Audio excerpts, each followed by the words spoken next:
in terms of healing, you use forms of way of moving the chi around your body, and much the same way that acupuncture is used to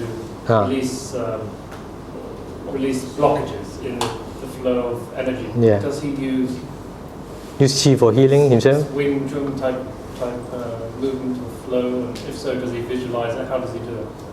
To what? Sorry, the last one. To heal himself. To heal himself, right? Yes. Can he? And if so, does he? 即係你去問你有氣啦，咁會唔會咧會用運氣咧去治療，即係自己嘅治療，就好似咧針灸咧都有打通啲穴道咁樣樣，即係有冇類似嘅用途咧？嗱，我唔知自己有冇用途，我都完全唔知。咁我可以話俾你聽，我2年前個肝有個 cancer， 個腎有個 cancer。I don't exactly know whether the qi inside have this function, but I can tell you one thing. 2 years ago, I have a tumor cancer in my liver. 咁醫院個醫生判我09年6月就應該拜拜㗎啦。你繼續電療，繼續做化療咧，最多捱多2個月。The diagnosis from the doctor in the hospital said in 2009, I should have passed away already. So even for treatment, you just can't sustain, say, for several months. That's it. 但係我到而家都仲係咁樣。But I'm still here in this condition. 咁我再捱得幾耐我唔知。How long I can still sustain, I don't know. 有冇作用係咪咁嘅作用我又唔知。Whether it's related to the qi, I don't know. Didn't he also have some blood problem that doctors were very amazed by years ago? Years ago, before the cancer. And they couldn't understand how. Yeah. 佢話做呢個 cancer 之前咧，都已經係話即係嗰啲血小板啊，人哋話我死咗幾次㗎啦，嗰啲醫生死咗幾次㗎啦，但係都死唔去嘅暫時。Even before the cancer, he was diagnosed to have other kinds of problems, and also said he could not sustain long, but he is now still here. So he should have died for several times. Right? 有第二個問題。I had 3 spinal bones broken. They were demobilized by metal inside. 佢脊骨有3笪地方咧斷過，揾啲金屬連傷翻嘅。Right here. Yeah. 喺呢個位度。And now still from the surgery, from removing the metal, it's still completely numb. And I'm not so sure how to. This is why I'm doing Wing Chun. I want to further strengthen the spine there because it was cracked like this. Yeah. And I want to reactivate the part. Maybe Sifu can help me. 佢就係因為呢個原因想學詠春咧，就希望能夠直一啲，因為之前佢都好彎嘅，咁直一啲。咁師傅你會唔會有啲建議或者係點樣幫佢？都係頭先咁樣，你做呢個 Actually, the method is the same as he has done to the others. 咁你咧提肛 relax 啦，就唔好計，一定唔可以再用少少。Because your metallic strips there, you absolutely no force you should attain. 諗下，我一路上升啦。Have the idea rising up without any force at all. Just have the intention keeping it rising up. 咁一路向上升啦，咁就慢慢咧，佢就會開始輕鬆翻。Then gradually it will be more relaxed. Okay. 有個徒弟顏建光，唔知你識唔識啊？騎馬跌咗落嚟，嗰度裂晒斷晒，因為瞓咗幾個月，醫院都唔喐得嘅。都咁就傷金屬，傷咗成排金屬喺度。咁結果佢一面打小亂頭，打下唔使幾耐，佢行得翻。I had a student who riding a horse but fallen down and broke a large area here with many metallic stuff picking in. I couldn't walk at all. But after that, practicing 小亂頭, gradually he can move. Okay, so no need to focus there. Just generally think up the spine and then. 係唔使特別諗嗰啲位係嘛？唔好用特別諗，只不過我彎到呢度，我有嘢，我揾有啲嘢向上提起佢，就唔好千祈我想做到為止。Just the opposite. No need to pay specific attention to them and relax, and you wanting to in general rising up. All right. Yeah, don't force to achieve it. Okay. Yeah.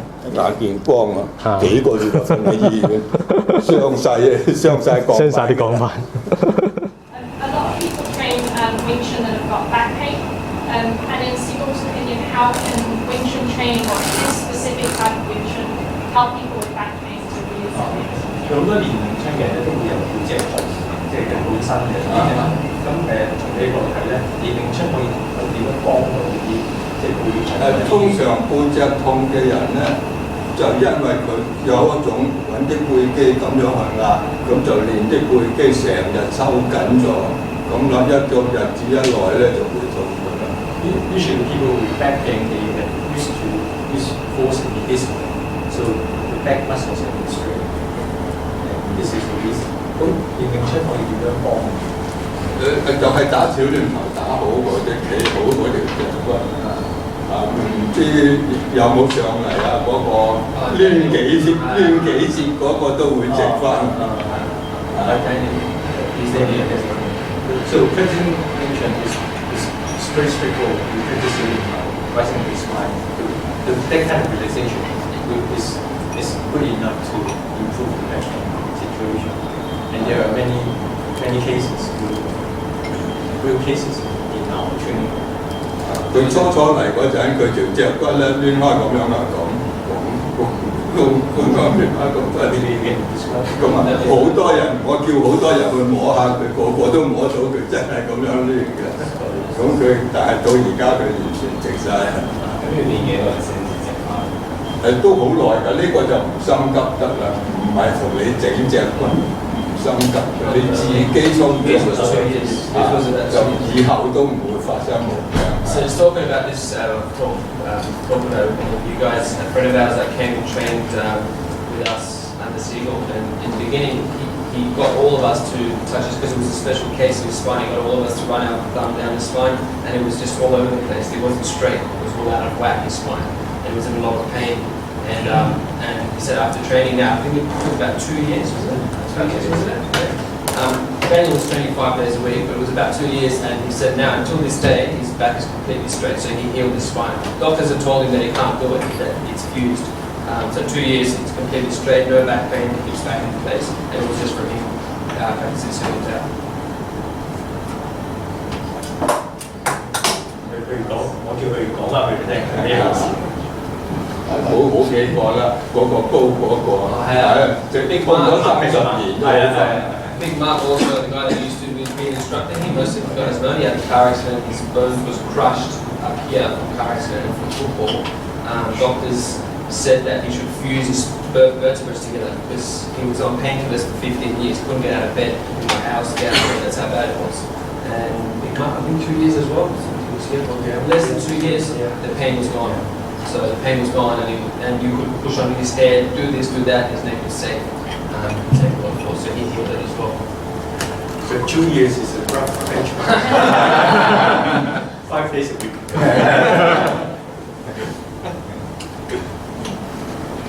Does Sifu practice any kind of sitting meditation or anything like that? Just師傅你有冇練其他嘢嚟打坐嗰啲？我通常就咁樣企喺度。That's meditation. Meditating. 其實咁樣講嘢都練緊，都可以練緊。Even he's talking, you do medicine. So this is where my love and passion for Wing Chun is at now, in the study of the healing qualities that this type of training has on our minds and our bodies. Because in the last decade I've witnessed a lot of healing take place, like what I mentioned in this seminar, in this video, about people's spine healing.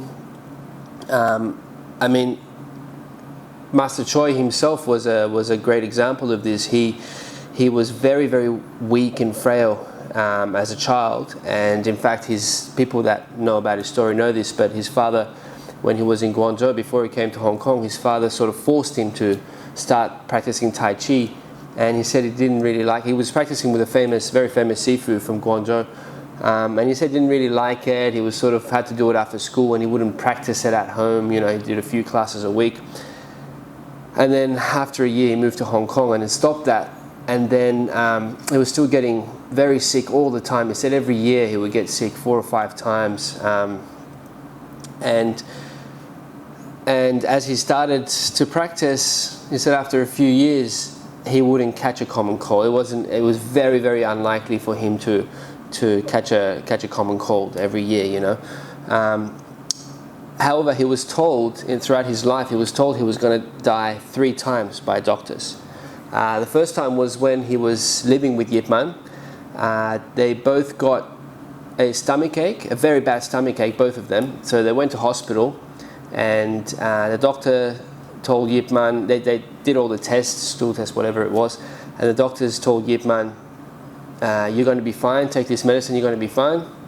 They asked Master Choi to do another test, do some more tests, and then after he did them, they said, they brought him back and he said the doctors were very serious, and they said, look, whatever job you have, whatever you're doing, just quit and just enjoy your life for the next few months, because you're going to die in a few months, and you have this stomach disease, yada yada yada, you know. And Siegel said he actually had that. It was quite bad. He had that stomach pain for around a year, and he said one day he went to a local Chinese drugstore, and he got these in Hong Kong.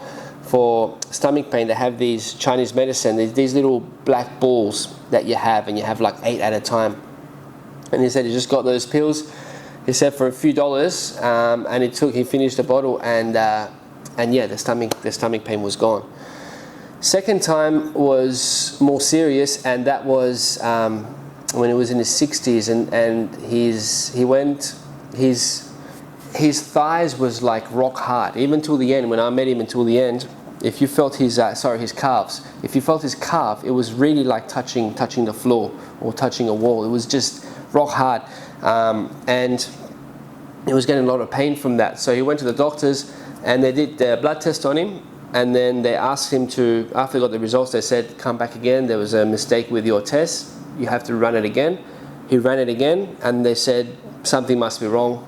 Yeah, we've got to do it one more time. So they did the test 3 times, and then they said after the 3rd time, they called him in, and the doctors actually gave him a red packet with his test results, and they said, look, we don't know how you are alive, let alone walking around, let alone a Kung Fu teacher, and you're, you know, bashing people's arms and stuff like that, because your blood platelet counts is at 8. So the blood platelets, for those who don't know, that's what's responsible in our blood for if you get cut, it heals the cut, or if you get bruised, it heals the bruise.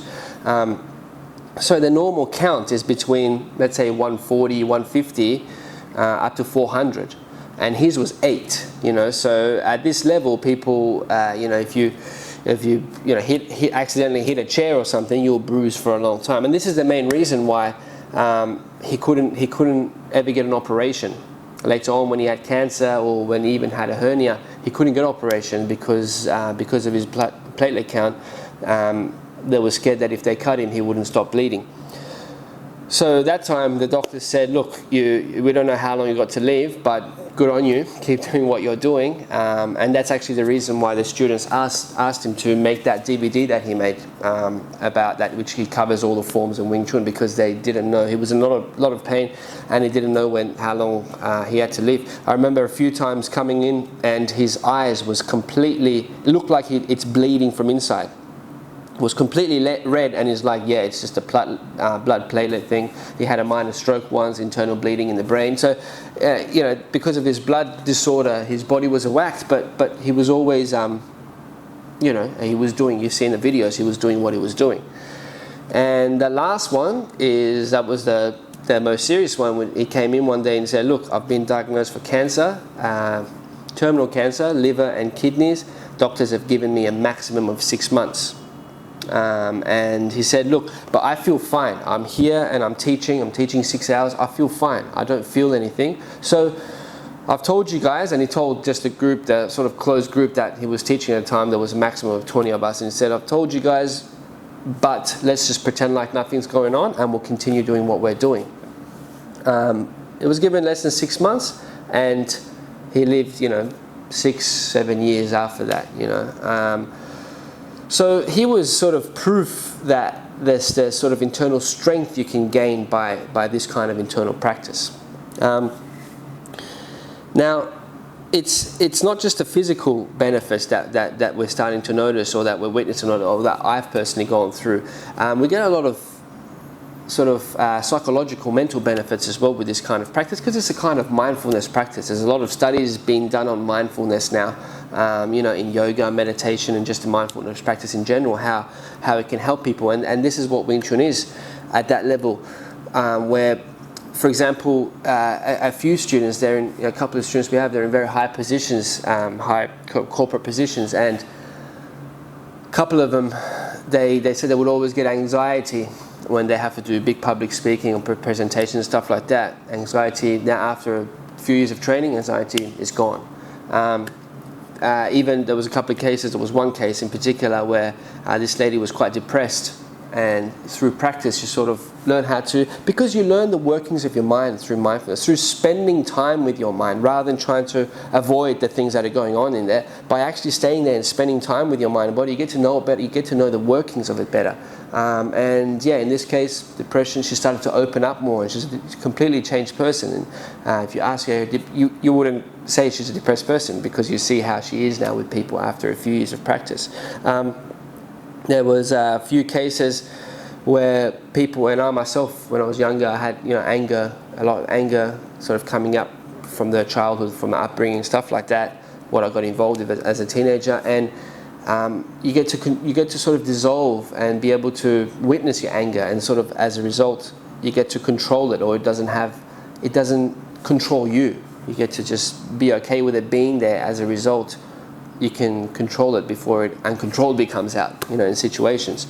And I mentioned in another video, one of the students practicing with Sebastian, he's bipolar, on medication for many, many years. This is remarkable, you know, having such a disease, you know, and the doctors, pharmaceutical companies, like, they're very quick to give you all these different kinds of medications, that take this and then take that, take this. So he was on different kinds of medications, and now he's completely drug-free. And he practices Wing Chun every day. He does a few lessons a week with Sebastian, but he does his own practice, and his life is completely changed now. So these are real, tangible, real life benefits, mental, psychological, and physical benefits that people are getting through Wing Chun, you know. And now, I'm not discounting the fact that Wing Chun is a martial art. I'm not taking that away from it. You know, Wing Chun is a great martial art and self-defense system. All I'm saying is that there's this side to it. There's this foundation to it, that if we approach it from this, then not only self-defense skills become better, but you get to delve into a whole deeper sort of level of this art, rather than just thinking, okay, technique here, keep your elbow in, do this, and defend like this, defend like that. It's a real internal practice, and the benefits that comes from this kind of practice, you can use in your everyday life. And more importantly, it can be then used or benefit everyone, if you think about it. I mean, who can benefit from being in more control of their body and mind? Who can benefit from being pain-free? You know, when you get rid of your tension, you become pain-free. Who can benefit from controlling their mind more? Everybody. And this is the reason why, you know, speaking from myself, from our school, we have kids starting from this big up until, you know, our older students in their late 60s. You know, and these students are not going to go out there and get into a fight. They're feeling and experiencing the other benefits of it. And if you did want to get into the martial side of it, and again, there's a lot of students that we have that are ring fighters, you know, and that are practicing Wing Chun for the self-defense reasons. If you did want to train in that, you still have that. You're training in that from that internal foundation, which makes it a whole different thing. You don't develop that aggression that some people develop by practicing martial arts. So yeah, that's where it's all at now in my head about Wing Chun, about how to really, you know, hopefully be able to later on study the effects that this kind of training has on our mind. You know, I'm actually talking to to a neuroscience professor in Canada, which we've actually started become we become good friends. We have a couple of hours chat every week, and we're discussing how possibly this kind of practice could be beneficial for Parkinson's patients. You know, for people that have disorders in their nervous system disorders or other disorders in their brain. So. There's a lot we could sort of delve into, and on that same note, it can even benefit people like people that are in a wheelchair or special needs people or the blind. For example, there's my main teacher from Sydney before I came to Hong Kong.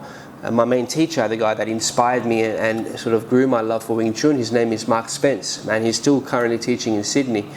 And Mark came from a similar background in that he was bouncing in Napier in New Zealand for a few years, so he had a few years of quite a violent life. And after meeting Sigong in the early 90s, he came to Hong Kong and trained with Sigong Choi in 1991, I believe it was. And since then, he started to sort of get teased by this sort of calming, meditative internal side of the art. And now, you know, in his older years, in terms of doing community service, he's now teaching Wing Chun to the blind. You know, he's found Wing Chun to be a useful thing to help the blind with their sensitivity and stuff like that, which I think is a beautiful thing. So yeah, I think if we can start to approach the practice of Wing Chun from the foundation of the workings of the mind and delving into our bodies, I think we can start to reap a lot more benefits than if we just see it as a martial art.